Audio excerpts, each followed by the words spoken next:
Tumsifu Yesu Kristo.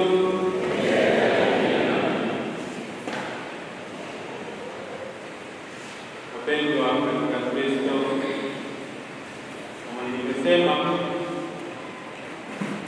kwenye utangulizi, leo ni sherehe ya Pentekoste.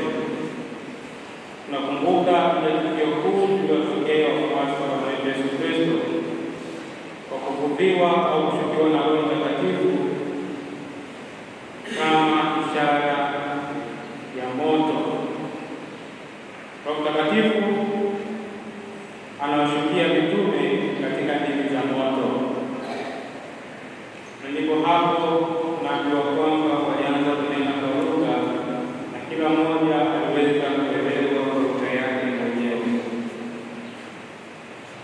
Wapendwa, ukiangalia sherehe ya Pentekoste, hata kipindi cha Wayahudi nao walikuwa na sherehe hii ya Pentekoste. Wayahudi sherehe hii ya Pentekoste walikuwa na sherehe mambo makuu mawili. La kwanza ilikuwa ni kukumbuka kupokea amri 10 za Mungu katika mlima Sinai, na hiki kitendo au sema amri hizi alizipokea Musa katika ule mlima Sinai. Kwa Wayahudi walikuwa wanakumbuka siku ya 50 kwa kushukiwa au kuletewa zile amri 10 za Mungu kupitia Musa. Lakini jambo lingine ambalo wanasherehekea katika siku hii ilikuwa kama siku ya mavuno au siku ya mazao. Yale mazao ya kwanza kabisa wanapovuna, basi walikuwa wanamtolea Mungu. Kwa hiyo walikuwa wanakumbuka mambo haya makuu mawili. Kwa hiyo hata kipindi hiki ambacho yanatokea haya mambo kwa mitume kunena kwa lugha, wengi walikuwa wamekusanyika huko Yerusalemu. Walikusanyika kwa ajili ya sherehe yao hii ya Pentekoste. Ndipo sasa muujiza unatokea ambao ni tofauti na jinsi ambavyo wanasherehekea hawa Wayahudi. Tunakumbuka kwamba kabla ya kupaa kwake Yesu aliwaambia mitume wake wabakie Yerusalemu, wasitoke humo mpaka watakapoletewa Roho Mtakatifu. Na ndio sasa viwili vinagongana, hii sherehe ya Wayahudi, Pentekoste ya Wayahudi, na siku ambayo Roho Mtakatifu anawashukia mitume. Wanaposhukiwa na mitume, wanaposhukiwa na Roho Mtakatifu, hao mitume wanaanza kunena kwa lugha. Lakini kunena kwa lugha ambapo tunakumbushwa katika somo hili la kwanza, huko kunena kwa lugha kulikuwa kwa namna gani? Sasa kunena kwa lugha ilikuwa ya namna hii. Ni kwamba hao mitume walizungumza lugha ambayo wao wenyewe hawakuweza kujifunza na wala hawakuwa na mazoea nayo. Kwa hiyo ilikuwa ni kitu kipya katika mioyo yao, katika macho yao, na vile vile katika midomo yao. Lakini wale ambao waliwazunguka au wale ambao walikuwa mahali pale ambapo tunaambiwa ni kwamba taifa mbalimbali, kama ambavyo tumesikia katika somo la kwanza, mataifa mbalimbali yametajwa na kabila mbalimbali zimetajwa. Kwa wale watu wa makabila na mataifa mbalimbali, kila mmoja aliweza kuelewa au kutafsiri kile ambacho kilikuwa kinazungumzwa na mitume kwa lugha yake mwenyewe. Kama makabila yetu ya leo, kama basi wewe ni Mchaga, utasikia kwa Kichaga. Kama sio ni Msambaa, utasikia kwa Kisambaa. Kama sio ni Mgoni, utasikia kwa Kigoni. Kabila kadha wa kadha. Kwa hiki ndicho kilichotokea. Kwa hiyo kilichotokea sio kwamba mitume walianzisha, bali Mungu mwenyewe alikuwa anataka kupeleka ujumbe kwa mataifa. Kwa hiyo ilikuwa ni kunena kwa lugha, lakini ndani yake ni kama muujiza. Ni tofauti na tunaposema leo kunena kwa lugha. Leo hii nimeitwaga. Naambiwa kwamba wewe unanena kwa lugha au wewe unasali kwa kunena kwa lugha. Kama nasali kwa kutoa sauti, kuzungumza naye yataka. Baadaye nikitoka hapa nasema mimi ninena kwa lugha. Lakini sio kunena kwa lugha ambapo tunaambiwa katika somo la kwanza au kile ambacho tunatokea mitume. Kitotokea mitume na mitume nao walikuwa hawajui. Kwa hiyo Mungu mwenyewe alikuwa anatenda kazi yake kupitia Roho Mtakatifu. Lakini leo tunasema kunena kwa lugha na akijua anachozungumza. Hata yule ambaye tumemwona anajua anachozungumza. Kwa hiyo kule sio kunena kwa lugha, kule ni namna tu ya kusali. Kule ni namna ya kusali, sio kunena kwa lugha. Hiyo ndio maana yake. Kwa hiyo hawa mitume waliweza kupeleka ujumbe huo kwa mataifa. Na ndio sasa tunazaliwa kitu ambacho tunasema kwamba Ukristo wetu ni kutangaza. Tunatangaza nini? Tunatangaza ujumbe wa Mungu. Tunatangaza ujumbe wa Bwana wetu Yesu Kristo. Huo ndio Ukristo wetu. Kama ambavyo ilitokea hapa kwa hawa mitume. Kwa kazi yetu kutangaza Injili, kumtangaza Kristo. Tumebatizwa, tumepokea kipaimara, na sakramenti nyingine, lakini tunabakia pale pale kwamba bila kutangaza huyo ambaye tuliyempokea ni kazi bure. Kwa kutangaza ujumbe wa Mungu, kila mmoja katika nafsi yake, katika nafasi yake anapaswa kutangaza Bwana wetu Yesu Kristo. Sio kazi ya baba tu, wala sio kazi ya mtawa tu, wala sio kazi ya katekista tu, ni kazi ya kila mbatizwa. Pengine mara nyingi tunawachia kazi wengine ni watawa, wale na katekista, seminari, lakini wengine tunakuwa kama watu ambao hawajihusisha. Kienda kazini, tunapoishi kana kwamba sisi sio Wakristo. Tukitoka hapo kana kwamba sio Wakristo. Humo ndani tunang'ana mafunga mikono vizuri, lakini tukitoka nje kama watu ambao sio Wakristo. Kumtangaza Kristo kwenye familia zetu. Tunawalithisha nini watoto wetu kwenye familia zetu? Tunawalithisha Kristo au tunawalithisha yale yaliyo kwenye simu au sijui kwenye TV au sijui maneno ya ambayo sio mazuri ya mitaani? Tunawalithisha nini? Ya kupasa kuwalithisha Kristo watoto wetu.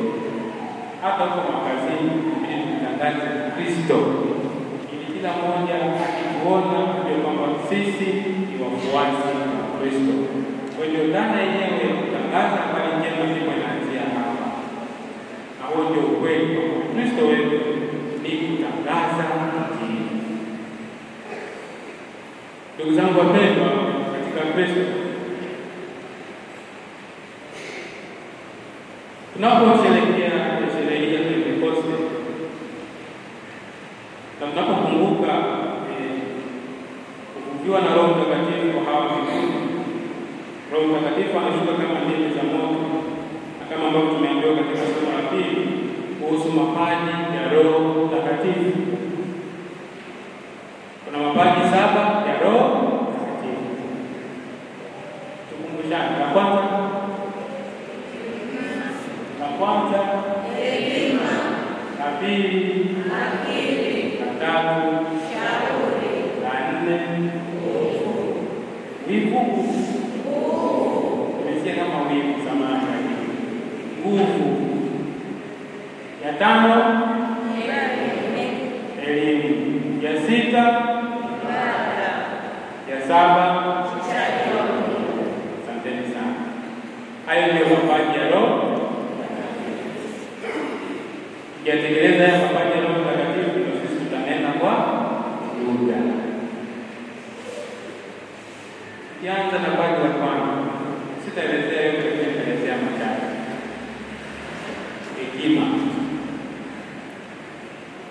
Kienda katika kitabu cha Mithali sura ya 9 nadhani mstari wa 10. Mithali anasema kwamba kumcha Mungu ni mwanzo wa hekima. Kwa hiyo kuwa na hekima kwa sisi binadamu ni kutambua kwanza uwepo wa Mungu na kutambua kwamba viumbe vyote vimetoka kwa Mungu na kutambua kwamba tunaishi kwa ajili ya Mungu. Kwa hiyo ndio hekima. Na kama tunatambua uwepo wa Mungu, hata viumbe vyote tutavipeleka kwa Mungu. Wanadamu wenzetu tutawapeleka kwa Mungu. Hiyo ndiyo hekima. La pili ni akili. Uweza kuchanganua mambo, uweza kupambanua mambo, uweza kuchanganua mambo hasa katika imani yetu, uweza kuchanganua mambo katika Ukristo wetu, uweza kuchanganua yale ambayo Kristo anatufundisha. Tunapokosa akili ya kuchanganua, na ndio tunayumbishwa mara kwa mara.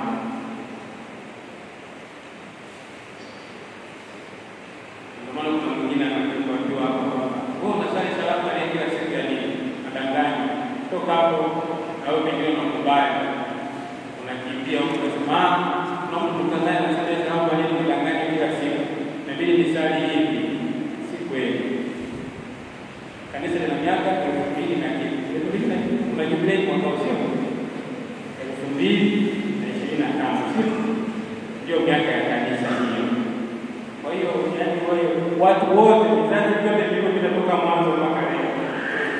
Kwa leo tunachomoza na kusema wewe Bikira Maria huyo si wa kweli. Vizazi elfu na elfu vimepita. Kwa hiyo tuwe na akili uweze kuamua mambo yanayohusu imani yetu. Usitetereke. Na pale kama tunakwama, tuna mapadre, tuna mkao, nani hao ndio kuweza kuwauliza ili tuweze kuelewa. Unapotoka nje ya Ukristo wako na kama unapata majibu, hauwezi kupata majibu. Na kama sio Mkristo na sio Mkatoliki, anataka akupeleke anapotaka yeye, akuzungushe anapotaka yeye. Akili ya kuweza kuchanganua mambo. Nasema hivyo kwa makusudi, miaka leo kuna changamoto kweli. Unaenda kwenye makanisa mengine maambio haya, kila mmoja aingie sehemu yake, baada ya mkutano mama utaingia. Kutoka wapi mama? Kafanye kazi hiyo ile utaipata. Kwa hiyo akili ya kuweza kupambanua, kuna muda tunakuwa kipofu. Akili ya kupambanua yale ya Mungu, lakini akili ya kupambanua yale ambayo tunakutana nayo katika ulimwengu, lakini kuyapeleka kwa Mungu. Paji la tatu la Roho Mtakatifu ni shauri. Shauri ni lipi? Au shauri ni nini? Shauri ni uwezo wa kutambua hili ni jema na hili ni baya. Na vizuri zaidi katika maandiko matakatifu tumepewa amri za Mungu, na Yesu Kristo ametufundisha nini tukifanye na nini tusifanye. Hiyo ndio shauri kwamba hiki ni kibaya, kuua ni dhambi, inabidi niache. Kudhulumu ni dhambi, inabidi niache. Hiyo ndio shauri. Lakini shauri pia inaendana sana na mapaji mengine ya Roho Mtakatifu, ujasiri. Mapaji yote ya Roho Mtakatifu yanategemeana. Shauri. Paji la nne tunasema kwamba ni nguvu, sio? Nguvu au ujasiri. Nguvu au ujasiri. Tunaposema nguvu, sio ule ubavu sana. Nisema nguvu basi kama Mungu. Sio ule.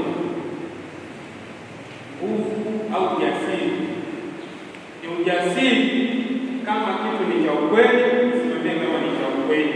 Kama ni kitu cha uongo, usimamie kama ni uongo. Huo ndio ujasiri. Na mfano pekee wa ujasiri ni wa Yesu Kristo mwenyewe, aliposimamia ukweli mpaka mauti alipomfika. Kwa hiyo Ukristo wetu lazima uwe na ujasiri ndani yake. Ujasiri wa kuweza kukataa dhambi, lakini ujasiri vile vile wa kukemea maovu. Ujasiri wa kusimamia ukweli. Ujasiri wa kusimamia imani yetu. Sasa kwenye kusimamia imani kujana na kwenye kusimamia imani. Pengine wengi wa Katoliki tunakuwa waoga katika imani yetu. Hatutaki watu wajue kwamba sisi ni Wakatoliki.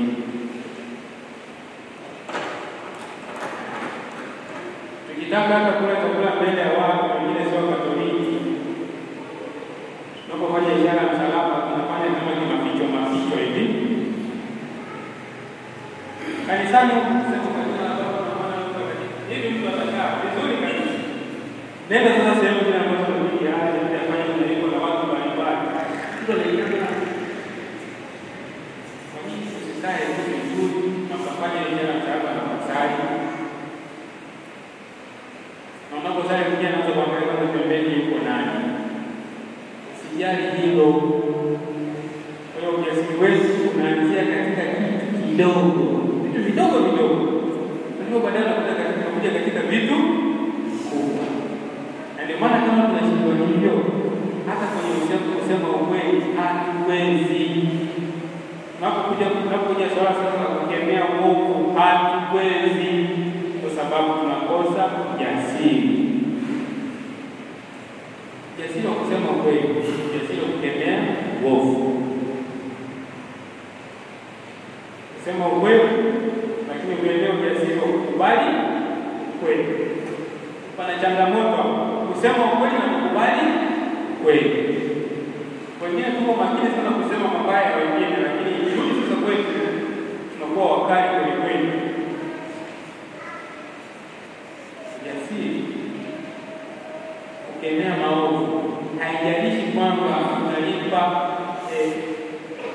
itatengeneza hasara kiasi gani, lakini kama unasimamia ukweli, kama unakemea uovu, huo ndio ujasiri ambao yatupasa sisi kwa Kristo tuonyeshe, kama ambavyo ujasiri alionyesha Bwana wetu Yesu Kristo. Tunapokuja swala la kukemea uovu, naanza kuangalia kwanza pengine matokeo yake. Naposema kwamba anaanza kuangalia, watu wanaanza kuangalia. Nikisema ukweli kama ni rafiki yangu, wala pengine urafiki leo utaisha. Nikisema ukweli kwa sababu ni bosi wangu, basi pengine kazi sina. Nikisema ukweli kwa sababu yeye ana mamlaka, anaweza kanifanya lolote kwa kuangamiza nafsi yangu. Lakini Yesu, tukumbuke, alikufa na alishikilia huo ukweli mpaka kufa kwake. Na huo ndio Ukristo wenyewe. Tusiogope kufa kwa sababu ya kusema ukweli. Tusiogope kufa kwa sababu ya kukemea uovu. Tusikie hasara yoyote tunaposema ukweli au tunapokemea uovu. Ukitaka kuangalia hata rafiki yako ambaye umezoeana naye, jirani, nani umezoeana, wewe muulize tu siku.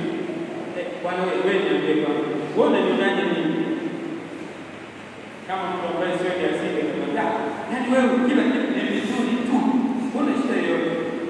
Yaani wewe safi kabisa, 100%. Na ndio chao tunazaliwa kwa mtindo huo. Unaona mtu wewe mwaka mzima hajawahi hata kukosoa. Na wewe mnakwenda kwa kusaidia ni kosa, lakini yeye hata hakukosoa.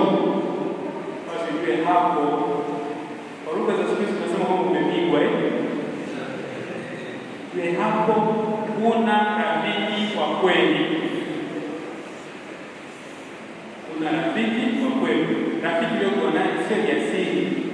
kusimamia yale mambo ambayo ni ya kweli na wewe pengine umeyafanya. Kwa hiyo tunashindwa kufanya jambo la namna hiyo. Ni hata kukubali kweli tunapingana sana na kweli. Nikisema ukweli, unaanza kujiandama ili useme ukweli. Kwa nini siku ile ukweli ndio usema tuangalie upime?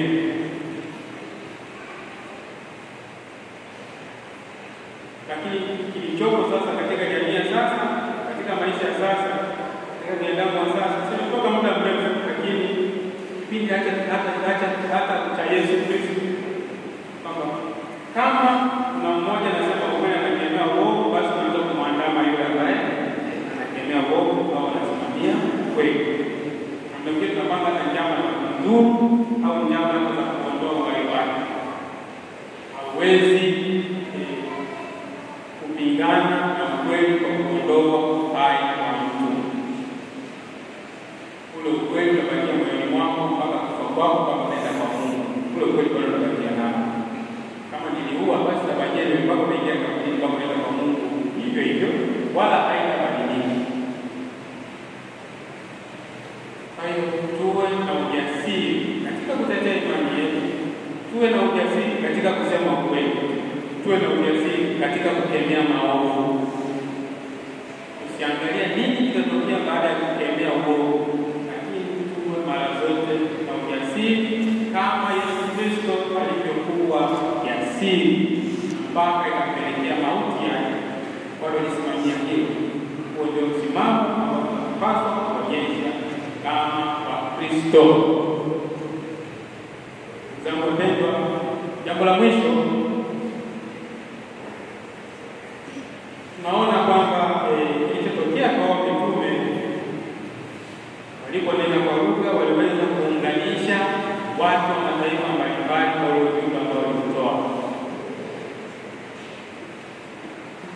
Kwa hiyo kanisa letu ni la kuunganisha watu.